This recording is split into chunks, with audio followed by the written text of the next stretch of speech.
Numri i oficerëve të sigurisë në shkollat e qarkut të Shkodrës pritet të shtohet me nisjen e vitit të ri shkollor. Drejtoresha e Zyres Vendore të Arsimit Brisela Kadia shprehet se vendimmarrja do të zbatohet në analizën e situatës në çdo institucion arsimor, pasi të ketë përfunduar procesi i regjistrimit të nxënësve.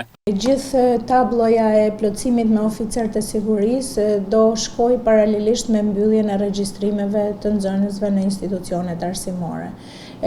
Duke parë se sa efikas kanë qenë oficerët e sigurisë në ato institucione që ne i kemi patur të programuar dhe të vendosur për të shërbyer, kërkesa dhe nevoja e institucioneve arsimore vazhdon të jetë e përsëritur për të patur oficer sigurie, por e gjithë tabloja do plotësohet vetëm në momentin që do mbyllen gjitha regjistrimet. Sipas Kadijes, në shkollat ku evidentohen nevojat më të mëdha, mund të angazhohen edhe 2 oficer sigurie. Ajo thekson se numri i tyre do të bazohet në bazë të problematikave të evidentuara dhe numrit të nxënësve që frekuentojnë secilin institucion. Nga një parashikim paraprak mund të kemi institucione arsimore që priten të plotësohen me oficer sigurie dhe sigurisht është një prioritet edhe i Ministrisë së Arsimit plotësimi i institucioneve me oficer sigurie dhe do rishikohet edhe mundësia që në ato institucione që kanë domosdoshmëri të plotësohen edhe me 2 oficer sigurie.